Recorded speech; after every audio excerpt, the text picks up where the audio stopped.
రాత్రి 8 గంటల సమయంలో సమీరతో పాటు భరత్ దివ్యతేజ అపార్ట్మెంట్స్ని చేరుకున్నాడు. ఇదేమిటి ఇక్కడికి తీసుకొచ్చావు? విస్తుపోతూ అడిగింది సమీర. అప్పటికి 1 గంట క్రితమే హాస్పిటల్ నుంచి డిశ్చార్జ్ అయిన భరత్ సమీరకి ఫోన్ చేశాడు అర్జెంటుగా రమ్మని. మోచేతికి ఉన్న బ్యాండేజీని చూసి చాలా కంగారు పడింది. అతడిని కలుసుకున్న వెంటనే నిలదీసింది ఏం జరిగిందో చెప్పమని. కానీ మాట దాటేశాడు. ఇటెక్కడికి భరత్? ఏమిటిదంతా? ఎందుకో సమీర ఆందోళన పడుతోంది. లిఫ్టులో అడుగు పెడుతూ నవ్వేశాడు.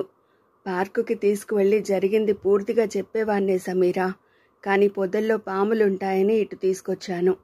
అది కాదు భరత్, అసలు కొన్ని క్షణాలు ఓపిక పడితే మొత్తం కథ చెబుతానన్నానుగా.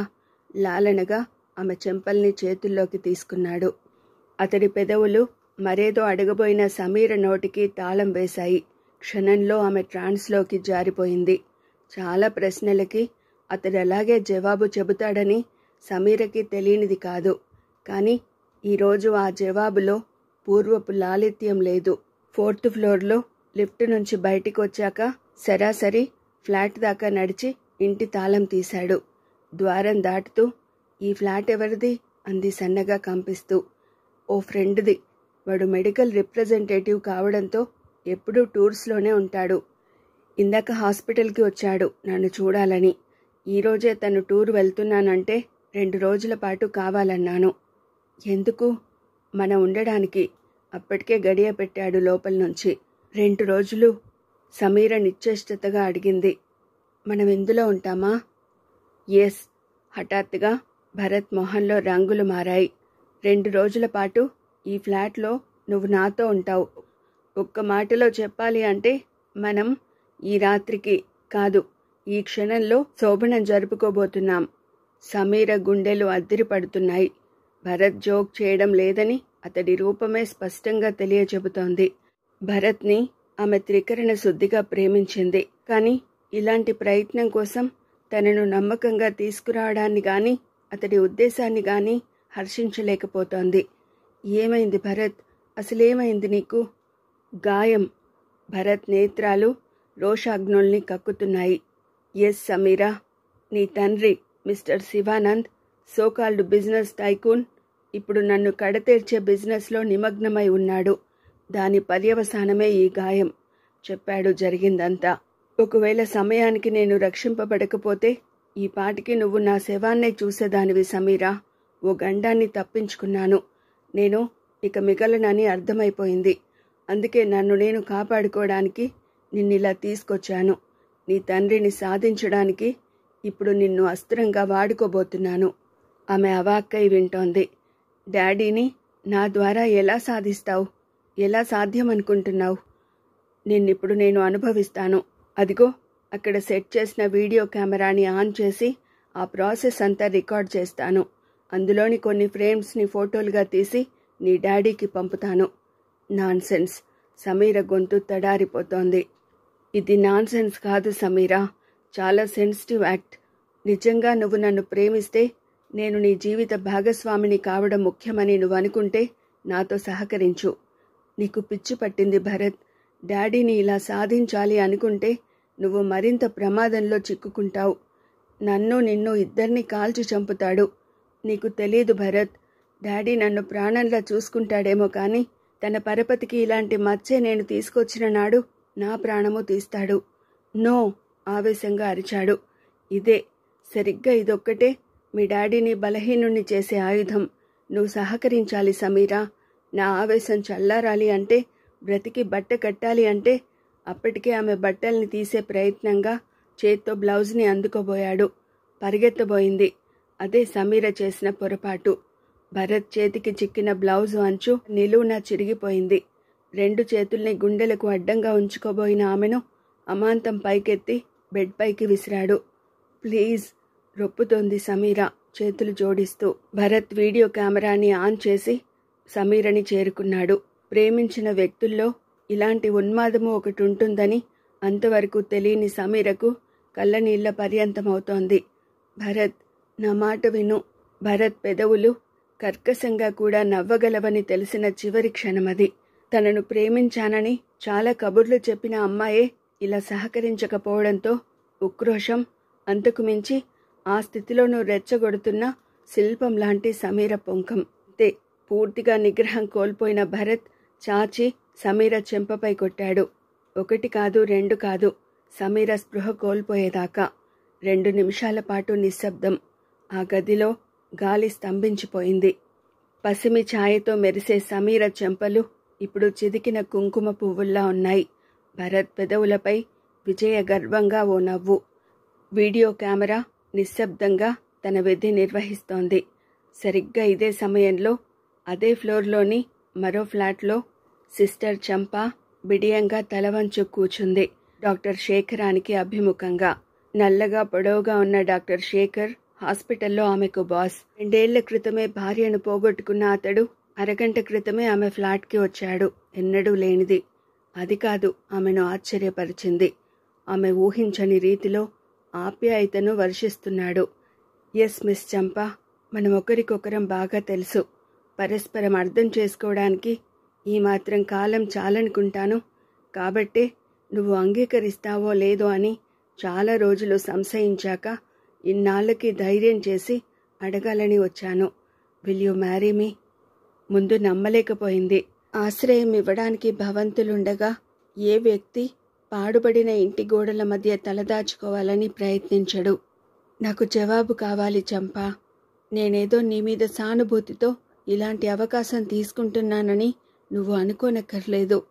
నేను యువకుని కాదు, 40 ఏళ్ల వయసున్న పిల్లల తండ్రిని. ప్రేమ గురించి, లాలిత్యం గురించి మాట్లాడుకునే వయసు కాకపోయినా నాకు భార్యగా కన్నా నా పిల్లలకి తల్లిగానైనా నా ప్రపోజల్ని అంగీకరిస్తావని, అది నీకు అభ్యంతరం లేకపోతేనే. ఊహించని అదృష్టానికి ఆనందమో, అది కానినాడు జీవిత రహదారిలో బ్రతుకు పాదాలను గుచ్చుతున్న ముళ్ళ అనుభవాలే గుర్తుకొస్తున్నాయో. ఓ నీటి బొట్టు ఆమె కనుకొలుకుల్లో నిలిచి రాలి పడబోయింది. ఇష్టం లేదని ఒక్క మాట చెప్పు, బాధపడకుండా వెళ్ళిపోతాను. నెమ్మదిగా పైకి లేచాడు. అప్పుడు స్పృశించింది అతడి పాదాల్ని. 2 క్షణాల నిశ్శబ్దం. ఇది నిజమా? వెన్నెలా? వేసవా? ఒక మామూలు ఆడదాన్ని, చాలామంది కన్నా అదృష్టహీనురాలైన తనకింతటి వరమా? తనను ఓ డాక్టర్ ఇష్టపడి పెళ్లి చేసుకోబోతున్నాడా? ఆమెను ఆప్యాయంగా లేవనెత్తాడు. ఆ స్పర్శలో పరవశం చెందిన సముద్ర తరంగాల హోరు. చంప నరకంలో రాలిపోకుండా దోసిలి పట్టిన పూల మధుర వాసనల మేళవింపు. చంప కన్నుల నుండి రాలిపడే నీటి బొట్లలో మమతానురాగాల మోహరింపులు. అది కామం కాదు, వాంఛ అంతకన్నా కాదు, చెప్పని అంగీకారమది. మృదువుగా ఆమె కురుల్ని సవరించాడు. థ్యాంక్ యూ చంప. అలా బయటికెళ్ళి భోంచేసొద్దామా? అడ్డంగా తలూపింది. దశాబ్దాల నిరీక్షణ తర్వాత వచ్చిన ఈ అదృష్టాన్ని కొన్ని గంటల పాటు కాకపోయినా కొన్ని లిప్తల పాటైనా ఇలాగే దాచుకోవాలనుకుందేమో. అలాగే అతడి ఒడిలో తలపెట్టుకుని ఉండిపోయింది. ఈ రాత్రికి ఆమె స్వగతంలోలా అంది. ఓ వరం కోసం ప్రాధేయపడింది. నేనే వంట చేస్తాను. ఆమె కోరికను మన్నిస్తున్నట్టు నిశ్శబ్దంగా ఉండిపోయాడు. ఇప్పుడు రిలాక్సింగ్గా బెడ్పై వాలాడు. సరిగ్గా ఇదే సమయంలో చీకటిలో స్వేచ్ఛగా స్టోర్ రూమ్ నుంచి బయటికి ప్రాకిన మాంబ మనిషిని కాటేసే మృత్యువులా మెట్లపైనుంచి 3వ ఫ్లోర్లోని కారిడార్ని చేరుకుంది. వెలుగు చేరని ఓ మూల యమపాశంలా చుట్టుకుని ఉద్విగ్నంగా చూస్తోంది, నోరు తెరుచుకుని. Welcome mister Jayendra. పాడుబడిన భవంతిలోని ఓ గదిలోకి అడుగుపెట్టిన జయేంద్ర ఉలిక్కిపడ్డాడు. చుట్టూ చీకటి, వెనుక ద్వారం మూసుకున్న చప్పుడు. అంతదాకా తనను అనుసరించిన 3 వ్యక్తులు హఠాత్తుగా అదృశ్యమయ్యారు. బ్లాక్ మాంబా నవ్వు వికృతంగా వినిపించింది, గది దద్దరిల్లేట్టుగా. కంగారు పడకు జయేంద్ర. ఇప్పుడు నీకు వినిపిస్తున్న కంఠం నీ ప్రాణాల కోసం రోజుల తరబడి ఎదురు చూస్తున్న బ్లాక్ మాంబాదే. సో ఇలా మా పని సులభం చేసేశావు. నిశ్శబ్దంగా వింటున్నాడు, కళ్ళు చిట్లించి చీకటిలోకి చూస్తూ. నిన్ను గమనించిన నా అనుచరుల్లోని ఓ వ్యక్తిని తెలివిగా దెబ్బతీసి మామూలు తెలుగు సినిమా పక్కీలో ఆ కాస్ట్యూమ్స్ నువ్వే తొడుక్కుని మా వాళ్ల వెంట స్థావరానికి వచ్చావు. సరిగ్గా నన్ను తక్కువగా అంచనా వేసింది ఇక్కడే జయేంద్ర. నేను నీ మూలంగా ప్రమాదాన్ని ఊహించే నీ ఇంటి చుట్టూ నా మనుషుల్ని ఉంచాను. నానిగాడు సామాన్యుడు కాదని తెలుసు, నువ్వు వస్తావని తెలుసు. అందుకే నీ దృష్టిలో పడేట్టు నా మనుషుల్ని పంపాను. ఓ వ్యక్తి నిన్ను గమనించేట్టు ప్లాన్ చేసి ఇలా ఇక్కడికి డ్రామాటిక్గా రప్పించాలని అనుకున్నాను. నా అంచనా తప్పు కాదు. అక్కడే నిన్ను చంపడం నాకు సమస్య కాదు. కానీ ఎందుకు ఆ పని చేయలేకపోయాను అంటే, తల బిరుసుగా ప్రవర్తిస్తున్న శృతి కళ్ళ ముందు నువ్వు అంచెలంచెలుగా చచ్చే ఏర్పాటు చేయాలని, అలా శృతి సంఘమిత్రుల చేత నా పని సానుకూలంగా జరుపుకోవాలని. Well, now you see. ఆ గదిలో ఓ టార్చ్ లాంటి వెలుగు జయేంద్ర మొహంపై పడింది. ఆ కాంతిని తట్టుకోలేనట్టు జయేంద్ర చేతుల్ని కళ్ళకి అడ్డంగా ఉంచాడు. ఛల్మన్న చప్పుడు. వీపుపై చర్మం లేచిపోయింది. మరుక్షణం పొట్టలో గుచ్చుకుందేదో శూలంలా. ప్రతిఘటించాలని చేసిన ప్రయత్నం విఫలమైంది. అంతే, జయేంద్ర కళ్ళు బైర్లు కమ్మాయి. సరిగ్గా అర్ధరాత్రి 12 గంటలు కావస్తోంది. నిషేధి నిశ్శబ్దాన్ని భంగపరుస్తూ హఠాత్తుగా దివ్యతేజ అపార్ట్మెంట్స్ ఆవరణలో కలకలం మొదలైంది. ముందు చీఫ్ మినిస్టర్ కారు ఆగిందక్కడ. అప్పటికే అక్కడ ఆగి ఉన్న 3 బస్సుల్ని చూస్తూ క్షణం ఆగిన సీఎంతో అన్నాడు బావమరిది గోవర్ధనం. అన్ని ఏర్పాట్లు జరిగిపోయాయి బావగారు. మొత్తం 170 మంది ఎమ్మెల్యేల్ని 6వ అంతస్తులో ఉంచాం. అసలు సంగతి ఏమిటో అర్థం కాక చెవులు కొరుక్కుంటున్నారంతా. వాళ్ళని మాటలతో మీరు బోల్తా కొట్టేసి మనం అనుకున్నట్టు బంధించేయాలి. అవును, మేం బంధిస్తాం. అదెంత పని? అలా అనకండి. మన ఏర్పాట్లలో అంతరార్థం తెలిస్తే అటవీ శాఖ మంత్రి అర్ధాంతరంగా ప్రవేశించి అంతా భగ్నం చేస్తాడు. మనం వాడికి చెప్పలేదుగా. కావచ్చు, కాని వాడి మనుషులేగా, ఈ పాటికి ఊదేసి ఉంటారు. అంచేత వదిలే, ఆ విషయం మాకు వదిలే, మేం చూసుకుంటాం. 2 నిమిషాల వ్యవధిలో లిఫ్ట్ ద్వారా 6వ అంతస్తులోని కాన్ఫరెన్స్ హాల్ని చేరుకున్న చీఫ్ మినిస్టర్ గారు చేతిని ఊపుతూ సభ్యులకి అభివాదాన్ని అందించారు. ఉపన్యాస చక్రవర్తిలా గొంతు సవరించుకున్నాడు.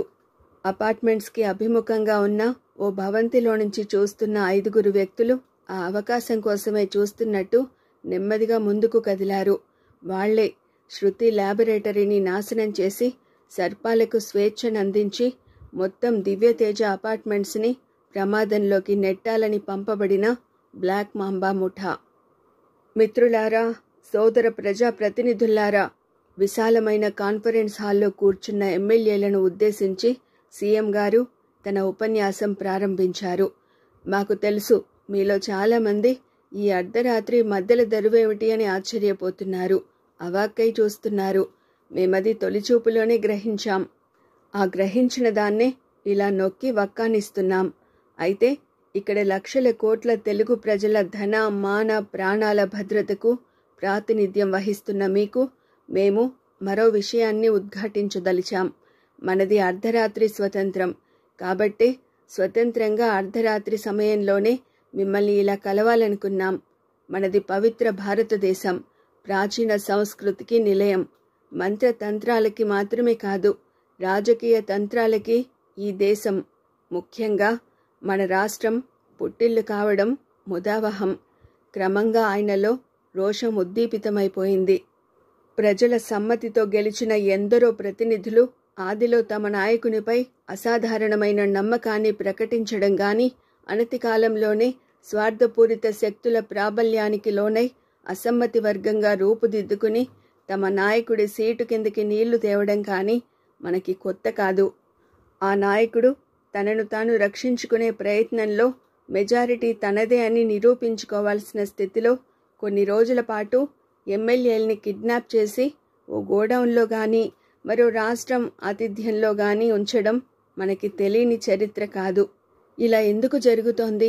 పసిపిల్లలనో ఆడపిల్లలనో కిడ్నాప్ చేసినట్టు ప్రజాప్రతినిధుల్ని ఎందుకు నిర్బంధించవలసి వస్తుంది అని మనం తరచి చూస్తే ఆదిలో అది నగుబాటుగా అనిపించినా వెంటనే అది రాజకీయాల్లో ఓ భాగమే అని అర్థమైపోతుంది. పాయింట్ క్రమంగా అర్థమవుతున్నా అసమ్మతి వర్గానికి చెందిన ఎమ్మెల్యేలు ఇబ్బందిగా ఒకరి మొహాలొకరు చూసుకుంటున్నారు. సాధ్యమైనంత త్వరలో అక్కడి నుంచి మూక ఉమ్మడిగా ప్రతిఘటించైనా వెళ్లాలని యోచిస్తున్నారు.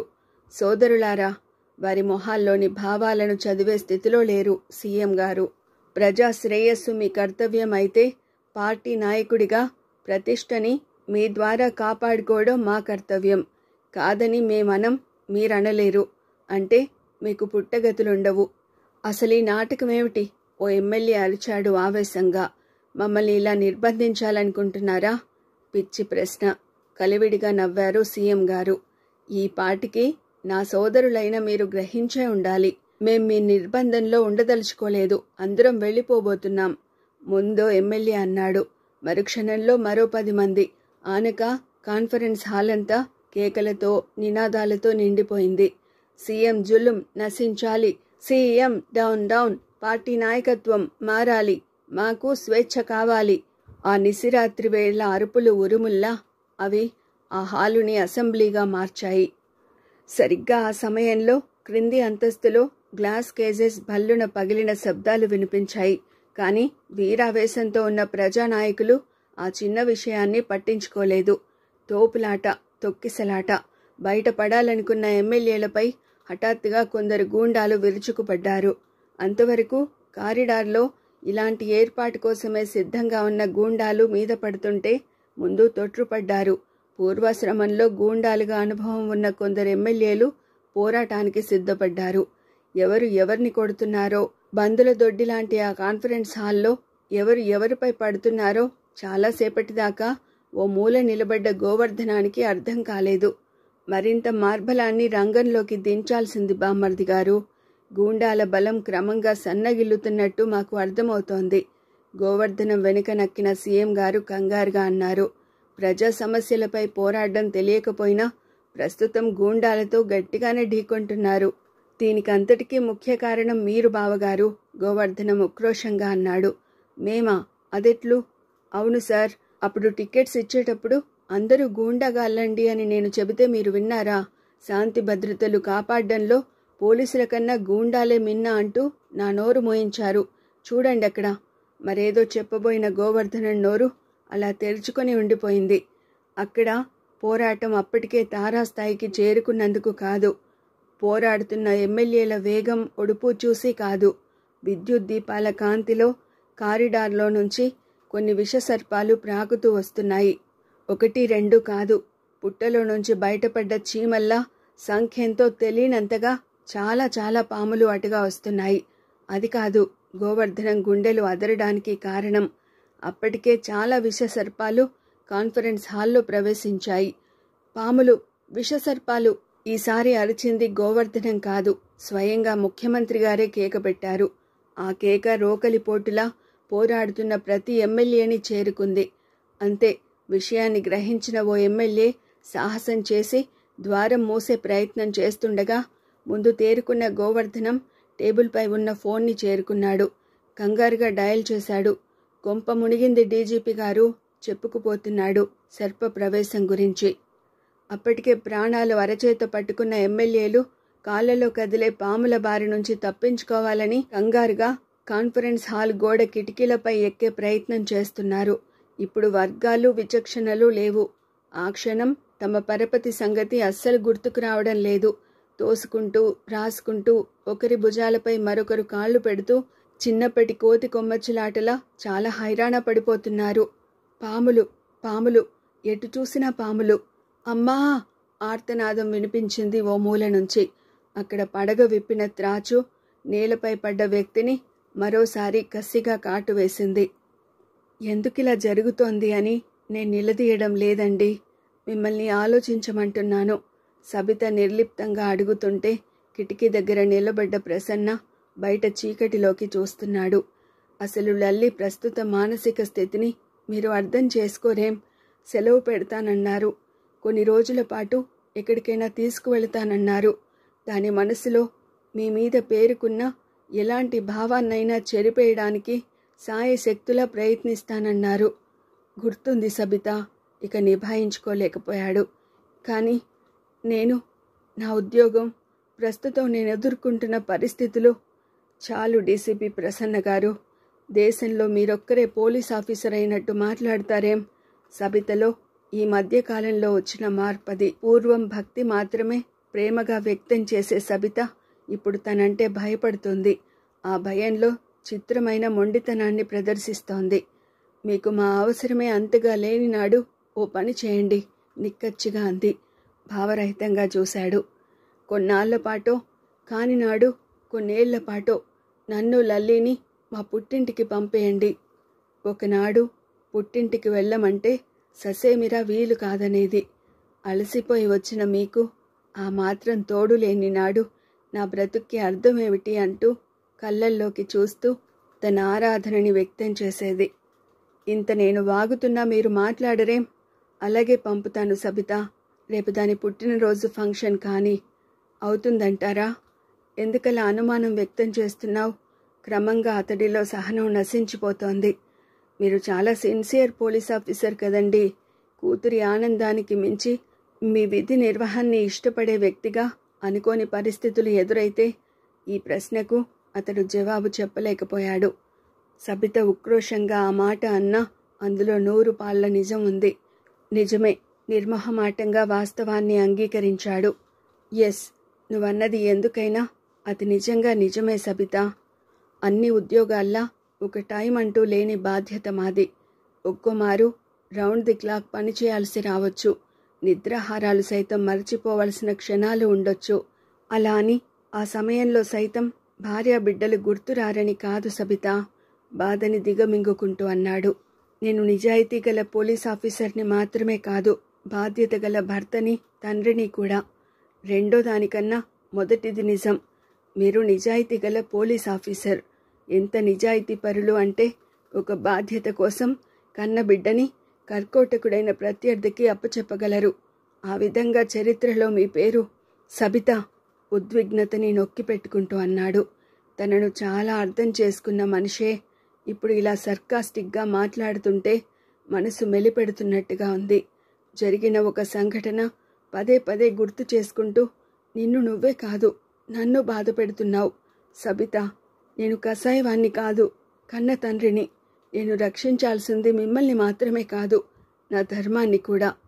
మీకు మీ పోలీస్ స్టేషన్ ఓ దేవాలయం కదూ? అవును, అది ఆలయం.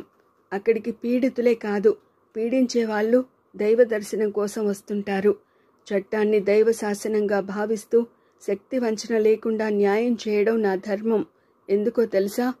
మీరో దేవుడైపోవాలని. నో, కాదు, కానే కాదు. బాధని నిగ్రహించుకుంటూ సబితని చేరుకున్నాడు. అతడి కళ్ళల్లోకి చూడలేనట్టుగా తల వంచుకోబోయిన ఆమె చెంపల్ని పట్టుకున్నాడు. నా మూలంగా ఏ ఒక్కరికి న్యాయం జరిగినా ఆ పుణ్యం నా బిడ్డకి ఆశీస్సుగా మారాలి. అతడి గొంతు గాద్గదికమైపోయింది. నన్ను అర్థం చేసుకోగల ఆడదానివి నువ్వు. నా మనసు బలహీనమవుతున్న క్షణంలో బాసటగా నిలవాల్సిన దానివి. నన్ను ఓడించకు సబిత, నన్ను అపరాధిగా మార్చకు. ఏ మనసు పొరల్ని తాకిందో. సబిత కళ్ళు నీటి కుండలయ్యాయి. నా దేవుణ్ణి శపించాలని నేను కోరుకోనండి. మొర వినే దేవుడు మమ్మల్ని శాపగ్రస్తులుగా మార్చేయడం న్యాయం కాదంటున్నాను. సరిగ్గా అప్పుడు ఫోన్ రింగ్ అయింది. రిసీవర్ అందుకోబోతూ ఆగిపోయాడు. క్షణం పాటు సబిత కళ్ళల్లోకి చూస్తూ ఉండిపోయాడు. రింగ్ అవుతూనే ఉంది. అతడిని అర్థం చేసుకున్న ఆడదానిగా మారింది సబిత. కేవలం తన మాటలతో అతడు గాయపడ్డం, కర్తవ్యానికి దూరంగా జరగడం ఆమె సైతం అంగీకరించని విషయమే. ముందు తనే రిసీవర్ని అందుకుంది. Mrs Prasanna here. నేను డీజీపీని మాట్లాడుతున్నానమ్మా. ఓ అపరాత్రి వేళ రాష్ట్ర పోలీసు శాఖకి అత్యున్నతాధికారి అయిన డైరెక్టర్ జనరల్ గొంతులోని ఆందోళన ఆమెకు స్పష్టంగానే బోధపడింది. ఇప్పటిదాకా మాట్లాడుకున్నది ఇదే. ఇంతలోనే అవాంతరం. ఆయనే స్వయంగా ఫోన్ చేశాడు అంటే అదెంత ముఖ్యమైన విషయం అయ్యుండేది. ఆమె ఊహించలేని విషయం కాదు. రిసీవర్ అందించింది. ప్రసన్న హియర్. నేను డీజీపీని మాట్లాడుతున్నాను. అలర్ట్ అయిపోయాడు. Yes sir, we're in trouble again. Pardon me sir. చెబుతున్నదేమిటో అర్థం కాలేదు. దివ్యతేజ అపార్ట్మెంట్స్ 6వ అంతస్తులోని కాన్ఫరెన్స్ హాల్లో సీఎంతో పాటు సుమారు 170 మంది ఎమ్మెల్యేలు చిక్కుబడిపోయారు పాముల మధ్య. ఇప్పుడే తెలిసింది. ఒక్క మాటలో చెప్పాలి అంటే అక్కడ ఉన్న కుటుంబాలు ఆపదలో ఉన్నాయి. మనం వెంటనే రెస్క్యూ ఆపరేషన్ ప్రారంభించాలి. ఫైర్ సర్వీస్ చీఫ్, అంబులెన్సెస్ అంతా రెడీ చేయించాను. క్విక్, వెంటనే రావాలి. మరో మారణ హోమం ప్రారంభమైంది. కారకులు ఎవరన్నా కానీ ఒక ప్రభుత్వ యంత్రాంగం దిక్కుతోచని స్థితిని చేరుకుంది. ప్రసన్నకి అర్థమైన విషయం అదొక్కటే. Yes sir. రిసీవర్ని భారంగా క్రెడిల్ చేశాడు. సబిత చూస్తోంది ఎటో. నెమ్మదిగా నిద్రపోతున్న లల్లీని చేరుకున్నాడు. ఆమె చెంపలపై ముద్దు పెట్టుకుని తల వంచుకుని అన్నాడు, ఎట్టి పరిస్థితుల్లోనూ లల్లి పుట్టినరోజు ఆగదు. ఆగనివ్వను. ఓకే? యూనిఫామ్ వేసుకుని వెంటనే బయలుదేరాడు. అతడు బయలుదేరుతుండగా ఓ తీతువు ఆ ఇంటిపైనుంచి కూస్తూ వెళ్ళిపోయింది. సబిత గుండె జల్లుమంది. మనసేదో కీడుని శంకిస్తున్నట్టు వెళ్తున్న ప్రసన్ననే చూస్తూ ఉండిపోయింది. అప్పుడు సమయం రాత్రి 1:30 కావస్తోంది. బడలికగా కళ్ళు తెరిచింది సమీర. గదిలో బెడ్ లైట్ వెలుగుతోంది. ఆరిపోతున్న చితిల. పక్కన భరత్ ఆదమరచి నిద్రపోతున్నాడు. పైకి లేవబోతుంటే శరీరం సహకరించడం లేదు. ఒళ్లంతా హూనమైనట్టు అవయవాలన్నీ నొప్పి పెడుతున్నాయి. జరిగిందంతా అలసటగా గుర్తు చేసుకుంది. భరత్ గెలిచాడు. ఇక్కడ న్యాయాల గురించి ఆమె ఆలోచించడం లేదు. ఇక ముందు భరత్కి జరగబోయే ప్రమాదం గురించి ఆలోచిస్తోంది. భరత్లో సాహసం ఉండొచ్చు. తెలివిగా తన తండ్రిని అదుపు చేసే ప్రయత్నం చేయొచ్చు. కానీ భరత్ కదే ఆఖరి క్షణం అవుతుంది. ఆమె ఆలోచిస్తుండగానే భరత్ కదిలాడు. మంచం దిగిపోయింది. ఏం సిగ్గుగా ఉందా? కాదు, ఇలా జరిగినందుకు అసహ్యంగా ఉంది. అదేం? ఇలాంటి అనుభవాలు ముద్రపడాల్సింది మనస్సు మీద, క్యాసెట్స్ మీద కాదు. ఆవేశంగా విడిపించుకుని ఒంటికి దుప్పటి చుట్టుకుంది. ఎక్కడికి? అడిగాడు. బాత్రూంకి. అతడి జవాబు వినే స్థితిలో లేనట్టు బాత్రూంలోకి నడిచి లైటు వెలిగించింది. స్నానం చేయాలనిపించి షవర్ ఆన్ చేసి 2 నిమిషాలు నిలబడిందో లేదో ఏదో కదిలిన అలికిడి. అసంకల్పితంగా క్రిందికి చూసింది. అక్కడ నల్లని చారలతో ఉన్న కట్లపాము. ముందు కలగంటున్నానేమో అనుకుంది. కానీ అప్పటికే సుమారు 4 అడుగులున్న కట్లపాము చికాగ్గా ఆమె వైపు కదిలింది. అంతే. గట్టిగా ఓ కేక పెట్టిన సమీర వేగంగా బయటకు పరిగెత్తుకొచ్చింది. గబగబా మంచం ఎక్కేసింది. అసలు ఆమె ఎందుకలా అరిచిందో అడిగే సహనం లేనట్టు అప్పటికే బెడ్ పైకి చేర్చాడు. సమీర కంపించిపోతోంది. ఓ కట్లపాము ఆమెని అనుసరిస్తూ మంచం దాకా చేరిందని గుర్తించలేకపోయాడు. ఆ కట్లపాము తలని నెమ్మదిగా బెడ్ అంచున చేర్చింది. చాచిన సమీర పాదానికి కట్లపాముకి మధ్య ఉన్న దూరం 1.5 అడుగులు మాత్రమే. అమ్మా! అప్పుడు ఆర్తనాదం సమీర గొంతు నుంచి వెలువడింది. దాంతో ఆ గది ప్రతిధ్వనించిపోయింది. దివ్యతేజ అపార్ట్మెంట్స్కి అభిముఖంగా 4 పోలీస్ వ్యాన్స్ ఆగాయి.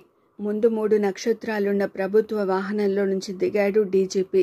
అప్పటికే జీప్లో వచ్చిన డీసీపీ ప్రసన్న వేగంగా డీజీపీని సమీపించాడు. కొంతమంది పోలీసులు ఎదురుగా ఉన్న ఇళ్లలో నుంచి కేబుల్స్ కనెక్ట్ చేస్తూ ఫ్లడ్ లైట్స్ ఏర్పాటు చేసే ప్రయత్నంలో నిమగ్నమయ్యారు. ఆ వీధినంతా మేల్కొలుపుతూ ఫైర్ సర్వీస్ లారీ పెద్దగా శబ్దం చేస్తూ చేరుకుంది. అవసరమైన ఆదేశాల్ని జారీ చేస్తూ దూరం నుంచి అపార్ట్మెంట్స్ని చూస్తున్న డీజీపీ అన్నాడు సాలోచనగా, సరాసరి లోనికి వెళ్లే అవకాశం లేదు ప్రసన్న. రాష్ట్ర చరిత్రలో కని విని ఎరుగని మరో అధ్యాయం మొదలైన కాళరాత్రి ఇది. ఏ సర్పం ఏ మూల నక్కి ఉందో. లోనికి ప్రవేశించాలని ప్రయత్నిస్తే ఎక్కడి నుంచి ఏ పాము కాటేస్తుందో తెలియని స్థితి అది.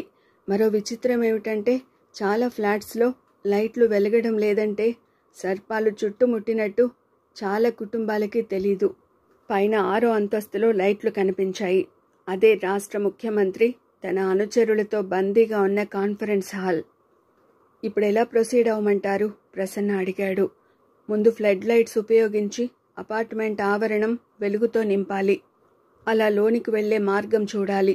అంతకంటే ముందు మైక్లో అపార్ట్మెంట్స్లో ఉన్న వాళ్ళకి ఈ విపత్తు గురించి తెలియచేయాలి.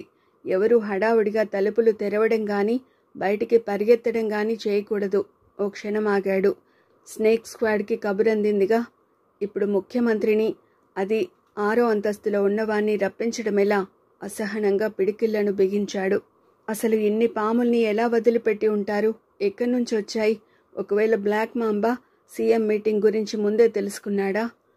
కావచ్చు సార్. డీసీపీ ప్రసన్న మెదడు వేగంగా ఆలోచిస్తోంది. బ్లాక్ మాంబా ముఠా శృతిని డాక్టర్ సంఘమిత్రని బంధించారు. మనం ఆ ముఠా వ్యక్తిని ఒకరిని పట్టుకున్నాం. వాడింకా స్థావరం వివరాలు అందించలేదు కదూ. 3rd డిగ్రీ ట్రీట్మెంట్లో చాలా దూరం వెళ్ళాను. ప్రాణాలు పోయినా చెప్పేట్టు లేడు. కాబట్టి బాంబే నుంచి హిప్నోథెరపిస్ట్ జవహర్ని రప్పిస్తున్నాం. ఆయన ప్రయత్నంలో నేరస్తుడి నుంచి కొన్ని వివరాల్ని రాబట్టగలమనుకుంటాను. నా అనుమానం సరైనదైతే బహుశా ఇదే అపార్ట్మెంట్లో డాక్టర్ సంఘమిత్ర లేబ్ని నాశనం చేసి అందులో పాముల్ని బయటపడేట్టుగా బ్లాక్ మాంబా ముఠా చేసింది. వాట్? అపార్ట్మెంట్స్లో ల్యాబ్ ఉందా? సుమారు 7 ఏళ్ల క్రిందటే అనుమతి ఇవ్వబడింది.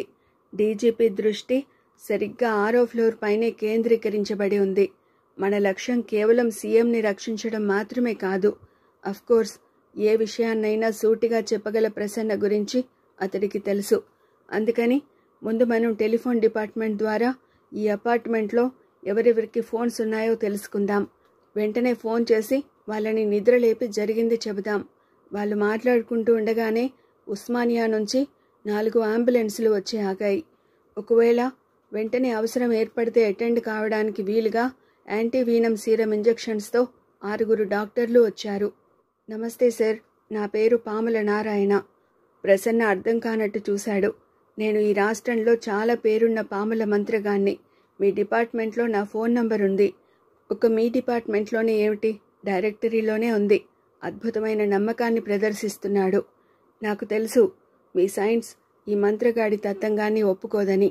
కానీ నేను మా తాత ముత్తాతల దగ్గర నుంచి నేర్చుకున్నాను. కనీసం 1000 మంది దాకా అయినా కాపాడి ఉంటాను. డీజీపీకి అందులో వాస్తవం ఎంతుందో తెలీదు. మీ గురించి విన్నట్టే ఉంది ఓ డాక్టర్ అన్నాడు. విన్నట్టే ఏమిటి డాక్టర్ గారు? మమ్మల్ని చూసి మీరు నవ్వుకుంటారు కానీ అసలు ఎంత సాధనతో మేము ఈ శక్తిని సంపాదించుకుంటామో తెలిస్తే మీరు ఆశ్చర్యపోతారు. ఈ స్థితిలో ఇంత ఉపన్యాసం వినే ఓపిక లేనట్టు డీజీపీ అస్థిమితంగా కదిలాడు. అయినా విడిచిపెట్టలేదు పాముల నారాయణ. ఎక్కడ పాములు అలజడి సృష్టిస్తాయో నారాయణుడిలా ప్రత్యక్షమైపోతుంటాను. ఇదిగో ఇక్కడ మీ హడావుడి చూసి నవ్వుకుంటూ లోపలికి వెళుతున్నాను. అపార్ట్మెంట్ వైపు కదలబోయిన నారాయణ్ని వారించబోయాడు ప్రసన్న. వట్టి, ఇది మా తరతరాల కులవృత్తి. చూస్తూ ఉండండి. మీ కళ్ళ ముందే నేనెలా లోపలికి అడుగు పెడతానో, నా మంత్రశక్తితో అందరినీ ఎలా కాపాడుతానో అలా చూస్తూ ఉండండి అంటూ వెతుకుతూ ముందుకు కదిలాడు. నిశ్శబ్దం, గుండె బెదిరేట్టుగా ఉంది. 3వ ఫ్లోర్లోని కారిడార్లో ఏదో కదిలినట్టయింది. చీకటి క్రీనీడలో అదేమిటో ముందు అర్థం కాలేదు. ఓ ధ్యానంలా కళ్ళు మూసుకున్నాడు కొంచెంసేపు. అప్పటికే చాలా దగ్గరగా వచ్చింది బ్లాక్ మాంబా. చాంతాడులా అంత పొడవున్న సర్పాన్ని చూడ్డం అతనికి వింతగానే అనిపించింది. నెమ్మదిగా లేచింది. 1, 2, 3, 6 అడుగుల ఎత్తులో నోరు తెరుచుకుని వెదురు బొంగులా నిటారుగా నిలబడి అతన్ని చూసింది. ముందు గాలి చీలిన చప్పుడు, వెనువెంటనే ఓ ఆర్తనాదం. దబ్బున నేలపడ్డ పాముల నారాయణ వాయువేగంతో పరిగెత్తుతున్నాడు. మాంబా ఇప్పుడు మెట్లపై నుంచి నెమ్మదిగా పై అంతస్తు వైపు ప్రయాణం చేస్తోంది. ఎక్కడ్నుంచో ఏదో అలికిడి దాని శరీరపు ప్రకంపనల్లా తాకుతోంది. తల పైకెత్తి కిటికీలో నుంచి లోపలికి ప్రాకుతోంది. అదే తాతయ్యని కావలించుకుని నాని నిద్రపోతున్న గది.